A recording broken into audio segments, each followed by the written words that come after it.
Greetings and welcome to another Fake Grand Order video. It is finally here. The event many of us have been waiting for over a year to arrive is finally here. The literally first summer event for, well, the game. There's a second one coming next year, but this is the very first one. Now, this event is, as you can see right there, the White Beach of Relaxation. Yeah, this is a Fate game after all, so there's not going to be any relaxation at all. And by that I mean that if you want to get the most out of this event, you're going to be farming like crazy. But let's get that for later. For now, let's take a look at all the good servants that we're going to be able to get here. Not great though, they're all good in their own way, but none of them are going to be make or break for your team, and none of them are going to allow you to be a boss so much easier unless it's very gimmicky.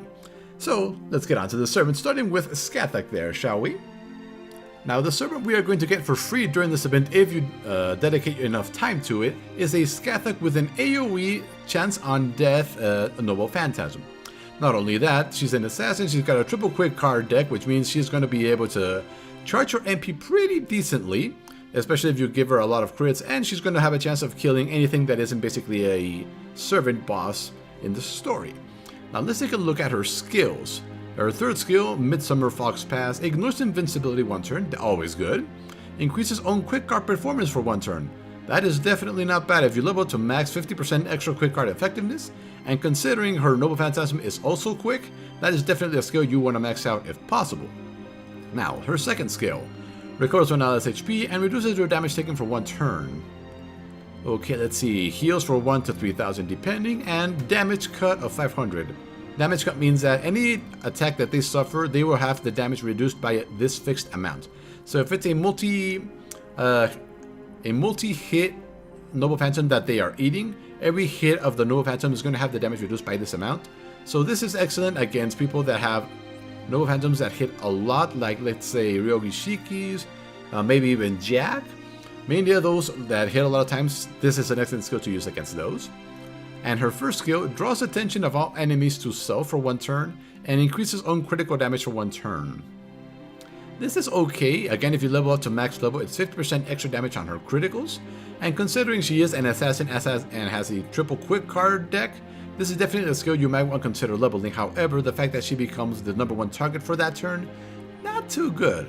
But if you do combo it with the second skill, it might be worth your while. Now lastly, her Noble Phantasm, as I mentioned, anti-unit, anti-army, quick 5 count. Now the important part is that has a chance to instant kill them. Now if you level up the MP all the way to level 5, which you should because she is a free servant, so that means you get the original one and then the 4 extra copies from farming, the damage is going to be around 1,000, which is decent. And let's see, chance to insta kill them is only going to be at most normally 50%. So you really want to combo her with somebody that reduces the instant death resistance of your target. I know Ryogi Shiki does it, I'm not sure who else does it, but that's just how it is. Now in regards to Ascension, you are going to have to buy these Ringing Bell Ranch and other such things from this event in particular. So yeah, make sure you farm her copies, and then you also farm this from the event shop. We'll go over the event shop in just a little bit. Now, let's go on to the actual banner servants, shall we? Now, the first of the 5-star servants in the first banner is Tamamano Mai Lancer class. Now, for a Lancer, she's got a double quick arts and double buster deck, which is definitely okay, unfortunately. You really want more arts instead of quick, considering that quick deals the least amount of damage, and being a Lancer means she has a low priority on critical stars. So having a bunch of quick is not particularly good, so putting her on a quick team might help her out, but other than that, she's okay in that regard. Now let's take a look at her skills and see what we can do with her. First, increases party's attack for 3 turns, 10 to 20%. I believe this is the same as the one Emilia has, and increases critical star generation rate of Mayo allies for 3 turns. I do not know of any Mayo ally that has a large critical star generation rate, so this might be just a way to compensate for that, or if you do have a Mayo servant that you use a lot, that has a double or triple quick card deck, you might consider using this one on them. So that is definitely something that's very interesting here. That's the first, I think it's the first gender-only skill that we have. But anyway, moving on. Charms one enemy for 1 turn. Not percentage based, so they are always charmed for 1 turn. That is definitely not too bad, considering right now we are in Camelot. And I believe Tristan is an archer. Oh yeah, but you don't want to use archers against lancers against them. Anyway, moving on, reduces their defense for 3 turns. Defense minus 20% at level 1 is definitely not bad. And it goes by a pathetic amount as you level it up. Inflicts curse for 5 turns, 500 damage standard. It's okay. Increases their MP gauge by 1 turn. Yes, increases. Yeah. So you better hope you kill that thing next turn, but it is charmed. So basically you want to, whatever that you use this on, you want to kill it this turn or next turn. Okay, now finally, third skill. Grants self-invincibility 1 turn, that is always good. Increases own critical damage for 1 turn, increases own critical star generation rate, own MP generation rate, own debuff resistance, own healing received, and she gets stunned next turn.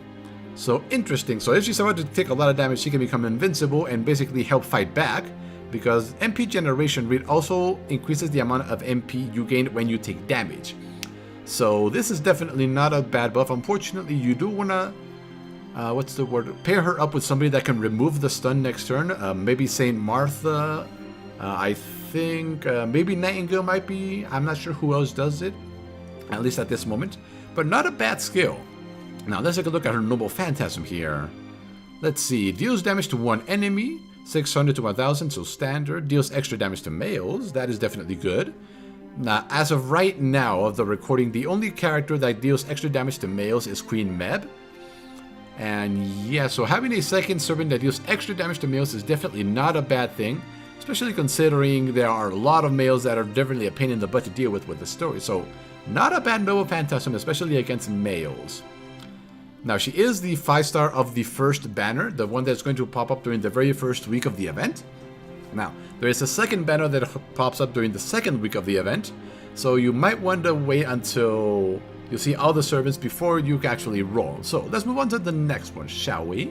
And next we have Anne Bonny and Mary Reed Archer version. Now this is one of those characters that, because there's 2 on the actual art, on the original one it's Anne, the little girl that's appearing on the battlefield, and then during their MP she slashes a lot and then she shoots from off screen and deals decent damage. In this version it's Mary who's actually on screen and she is off screen. So definitely not a bad servant when you consider what they did with them. Now let's see, it is an archer with a double arch double buster deck, so that is definitely probably the most optimal one you can get. And let's see, her Noble Phantasm is Buster, so yes, this is exactly what you want. Good MP generation and decent damage if you can basically get a heroic Buster chain with her. Now let's see, skills. First skill. Increases party's attack for 3 turns, 9 to 19.5, so the standard always. And increases critical star generation of male allies. Again, this is the exact same one. Interesting. So another buff for males, so I guess it's basically the males get motivated by seeing them in swimsuits. Probably that's what they're going for. But anyway, moving on. Let's see, increases own critical star absorption for 1 turn, definitely not bad. Gains critical stars. Okay, that's definitely a good combo. So if you max it out, you gain 15 critical stars plus, let's say, an average of 5 for a non-crit based team. So that's 20 stars. And basically, she's going to get all of them. So if you have only 3 of her cards, she's basically going to take all the critical stars. So not a bad skill, definitely. And let's see, increases own attack for 3 turns. For very weak boost to attack, grants self-gut status for 1 turn. Well, for 1 time. Oh, so that's basically a gut status that lasts until she goes down the first time, so not bad. And reduces own debuff resistance by 50%.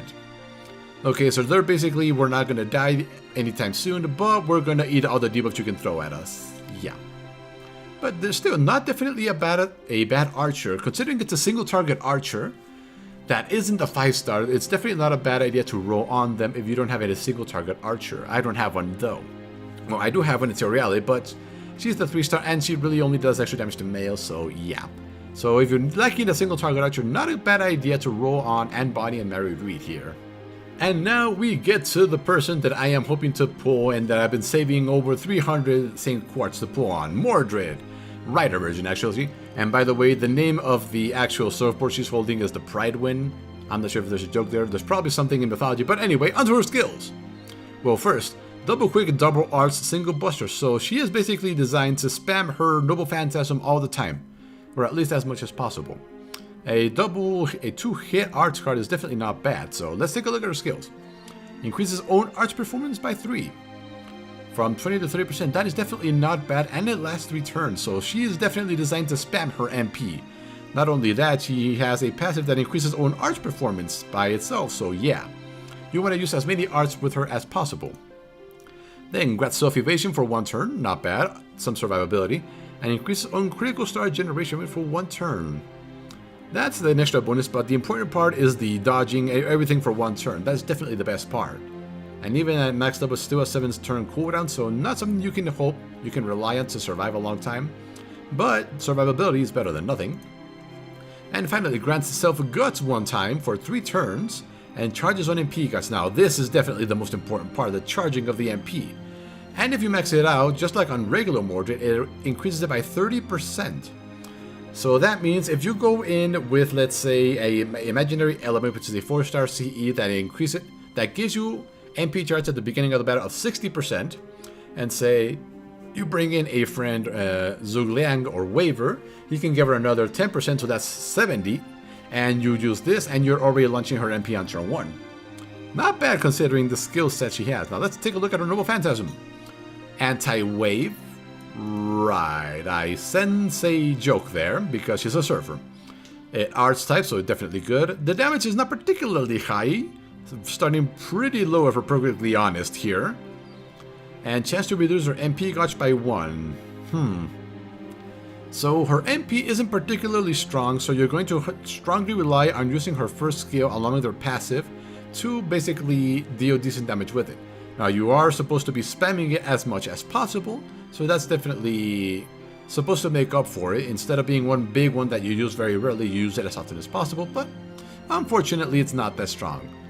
And yeah, so Mordred, that's who I'm hoping to pull, but let's move on because we do have one more servant on the very first banner, so let's go. And lastly, we have Kiyohime Lancer, something which is very different from her standard Berserker class. So let's see, double quick, double buster, so she is definitely not going to be designed to launch her MP anytime soon. So let's take a look at her skills. Reduces our enemy's critical attack chance for 3 turns. That's okay if you're fighting against assassins, so it's not too good. Increases own buster performance for 3 turns. Okay, so she wants to deal damage without using her MP. Let's see. Oh, it's a buster. It's a buster. So that means she is a buster-focused servant. And she can have a buster heroic chain by herself, so that's good. And the damage is definitely okay. 20 to 30% depending on the level. Not bad. Third skill. 500% chance to reduce one enemy's defense for 3 turns. And increases their attack by 20% for 3 turns. Oh dear. Yeah. So reducing their defense by 20 to 30%, but increasing their attack by 20%, you better hope you kill whatever it is you use this on. Just like regular Kiyohime now that I think about it. So let's see, increases buster and increases on debuff resistance, standard. But let's see, 600 single damage and 150% chance to seal their skills. Interesting. So a very, and it inflicts burn. That's not too bad. Now, burn is usually not that good of an ability, because usually bosses have a lot of MP, but dealing 600 damage base is definitely not too bad considering it's a buster and you increase your own buster performance by her second skill. So Kiyohime definitely not too bad. Oh, her buster cards deal 6 attacks. That's very interesting. I think it's the same as Scathach standard as Lancer, which also has a buster card with 6 attacks, I think, maybe 8. But anyway, not a bad single target Lancer when you think about it, considering the only other single target Lancers are Cuchulainn. Elizabeth is an AoE that's designed on her Noble Phantasm. There is Brunhilde, but I actually don't know anybody that has her because I don't think not many people wanted her, unfortunately. But yeah, so out of all of these are the 4 servants that are going to appear during the first banner during the first week. So that is on Thursday that the event releases. However, during the second week, we're going to get a second banner with 3 new servants. Now, the thing I do not know is if these servants are going to have their specific days that they have individual rates up. But let's go take a look at them, shall we? And here we go, the second 5-star of the event, Artoria Pendragon Archer version. Now, out of all the 7 servants in this first event, she is the only one that is actually somewhere on a servant tier list, somewhere around the rank B. So she's definitely decent if you don't have a single target archer. Now let's see, what do we have here? Double quick, double arts. Okay, so she is designed on using her noble phantasm as much as possible. Let's see, skills. Increases own arts performance, okay. And increases party defense, so definitely a decent skill. And if you max it out, 30% arts performance and 20% defense for everybody. And a 6-turn cooldown, that is definitely not too bad. You can use this on the first wave of a fight, and by the time you get to the boss, you should be down to either 2 or even 1 turn left on its cooldown, so not a bad skill. Now, let's see, recover own HP, not a bad amount. And reduces own MP cost by 10%. Oh dear, that is definitely not good. But it is only 10% though. And she does have a double arts deck, so if she needs some emergency healing, healing her for 5,000 on a 4-turn cooldown is definitely not bad for survival, considering. And lastly, let's see, increases party's attack for 3 turns, again, relatively weak. Increases critical star generation of males, again the same one. What is it with these girls and increasing the criticals of males? I have no idea. Now let's see, territory creation, okay, interesting. This is usually only for caster servants, so yeah, she is definitely focused on her arts cards. And let's see, noble phantasm. Damage to one enemy, a very, very nice damage multiplier there, starting at 900. And 70% chance to reduce her MP gauge by 1. And charges on MP gauge after you use it by 20 to 40%, depending. So that is definitely not a bad noble phantasm. However, look at down here, look at this. 30 strong knight medals to ascend her. Those are a pain in the butt to acquire. Now luckily during the event you can buy a total of 40. However, let's take a look at her skill reinforcements. She does not require them there. Okay, so good. So if you get her, you better farm the event and get those medals because you are going to need quite a bit of them. And now let's go on to the before last servant, shall we? Okay, and here we have something that is very interesting, a 4-star Lord Servant in Saint Martha Ruler. Now, if you don't know, the only 2 rulers that we currently have in the game before this event releases is Joan of Arc, which is the popular one because of her MP granting immunity. And we have Amakusa Shiro, who is really not that good if we're honest, but his MP does remove all buffs before dealing damage, so he's got something good in that one. But having a 4-star ruler, and it means that we do have access or a chance to get a ruler for relatively, well, less than it would usually take us. But let's take a look at her skills. Let's see. Charges on MP gauge, definitely not bad. Increases own attack on waterside and beach fields for 3 turns. Okay, so I think this is the first ability that depends on the terrain that you are fighting on. And what means by waterside or beach fields, I do not know what that means or how you're supposed to determine it. But maybe the background in the battle will tell you which one it works on. But even without that, increases MP by 20% at level 1 and 30% at level 10. Definitely not something you want to skip out on. Now, second skill, grants self debuff immunity for 1 time. Recovers own HP, 1 to 3,000 depending on level. That's okay, I guess you can probably skip on that one. Third skill, increases own damage against demons, divine, and undead by 50% to 100% depending on level. That is definitely not bad. Now let's see, who do we have for each of one of these? For divine enemies, we are going to have quite a bit of them, especially during the final chapter of this first story arc. So leveling this one is definitely not a bad idea. Demon, there are some events where some demon enemies have over 500,000 HP, so this is definitely good. And undead, there are quite a bit of undead things there, so this is definitely the skill you want to level up second. First this one, and then third skill. Now let's take a look at Noble Phantasm. Let's see, anti-unit, anti-dragon. Interesting.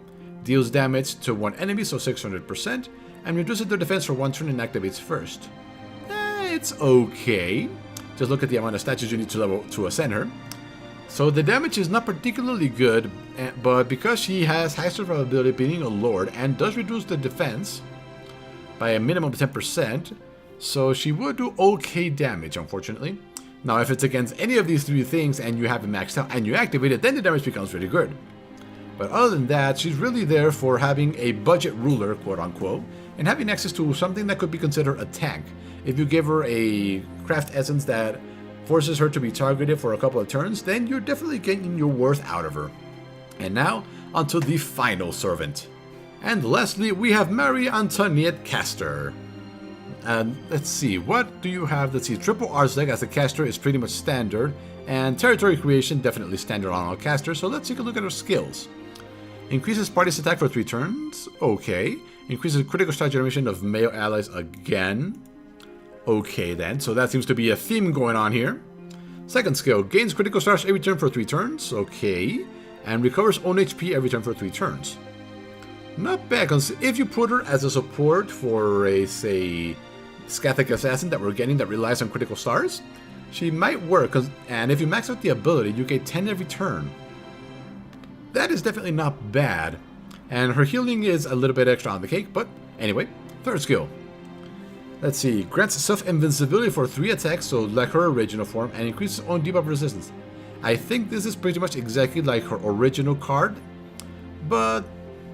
and it's also a 4-star, but this one is a caster with a triple Arsec, so that means her MP can be spammed easier. So let's see, what do we have? Let's see, anti-army, anti-populace. Right. Arts, okay, good. Deals damage to all enemies, reduces their critical attack chance by 20%, and increases party critical damage for 3 turns. Okay. So she is definitely a critical support servant. The damage is pretty pathetic, if we're perfectly honest, but the increasing critical damage... So if you pair her up with the Scathic or Assassin with a lot of critical stars, which she can provide because of one of her skills, this is definitely not bad to use before you launch them into the battle. So yeah, that is the final servant here. So that is a total of 7 servants, 4 in the first week, and then 3 that come after during the second week. Now, if you want to try and pull on this banner, I recommend you wait until they announce if any of the servants have a specific days to have individual rates up, as in there is only 1 servant getting a rate up during this event. That is what I would recommend. Now also remember that all of these servants during the event will increase the drop rate of event items that you will need for the store, and we're going to go over that in just a little bit. We are missing one more thing. There are 2 craft essences in this event that we are going to want to buy. One is okay and one is definitely decent. So let's go take a look at them, shall we? So the very first craft essence that we're going to be able to buy during the first week is this one, Summertime Mistress. And if you want to know who that is actually Carmilla, the 4-star assassin. Yeah, she looks a lot better there than with all the weird clothing she usually wears. But anyway, what does it do? It increases critical damage by 15% and starts battle with MP at 30%, 50 if you get all 5 copies. So this is definitely not a bad craft essence for someone that depends on criticals, almost like the Scathic we're getting for free. Jack the Ripper is also a definitely a decent option. Who else can rely on criticals? Mary, Anne, Bonnie, and Mary Reed might benefit from it, but yeah, not a bad craft essence. Let's see, it does cost 12, so that's not too bad for a 5-star essence. Now let's go on to the other essence that we can get here. And here we have the second essence. Now this one is going to appear during the second week. And yes, that is Ushiwakumaru and Jack the Ripper over there eating a lollipop and being on lifeguard, and that's Babbage over there. And that is Nightingale right there, so I'm not sure I trust any of them to be a lifeguard, but whatever. So let's see, at max level, grants gut status 1 time, and increases MP generation rate by 20%. Now this might not seem like a particularly good craft essence, however remember, MP generation also affects the amount of MP you get when you are attacked.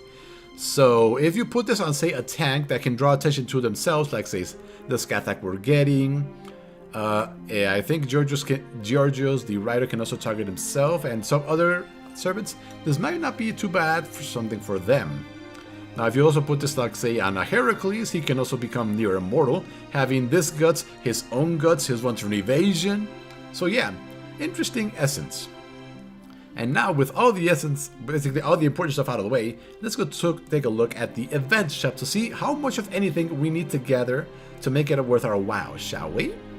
Okay, so here we go, the event shop. And as you can see, there's part 1 and part 2, so you better be right on the ball if you want to get everything. So as always, part 1 has the first craft essence, which is the very nice one that we just looked at. And as you can see, freshwater, it has this, which is required to ascend the Scathic Assassin we're getting.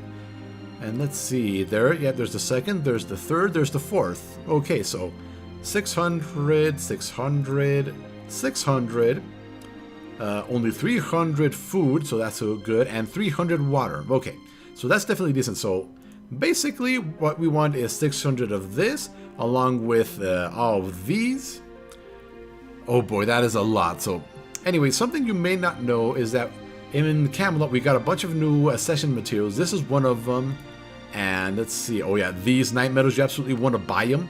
You don't want to get any of the Knights of Round Table and not have enough of these medals to ascend them, because they are a pain in the butt to get outside of events. And let's see. Oh, these you need for a lot of the servants we just saw. So you would definitely want to buy those. And what else is there here?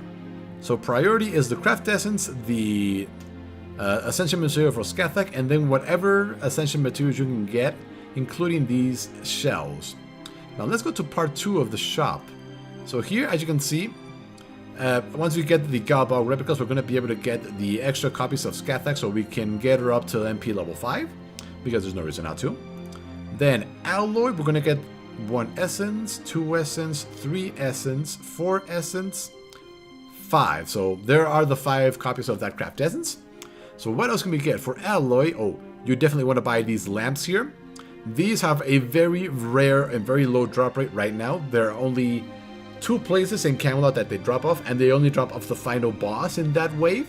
And this is a very low drop rate. So buying these is definitely something you want to do. Let's see what else. Hearts of Before and Got, definitely always good to have those. Seashells, definitely you want to have them lying around if you can. Chains, you definitely want to have some lying around. Let's see. Oh, these definitely as well. They're not too common. And Chaos Fangs, basically. So yeah, from the event shop, you want to... So let's see. In the first week, you're going to have to get, let's see, 300 of this, and 600 of those, 600 of those, 600 wood, and yeah, there is going to be a lot of farming during this event. So there you go, the first summer banner for Fate Grand Order in English version. Yeah, you thought it was going to be a relaxing trip to the beach. It is not. There is a lot of farming and a lot of preparation that needs to be done if you want to pull any of the servants in either of the banners. And don't forget that once this banner is gone, it will not be the same next year. However, if things continue as they have on the Japanese server, this event will come back in 2 years' time. Now the question is, can you wait 2 years to get your favorite servant in the swimsuit? That's going to depend on you. But anyway, yeah. Thank you for watching, and we will see you next time. It'll probably be me trying to pull on this banner, trying to get more Dread. But anyway, later.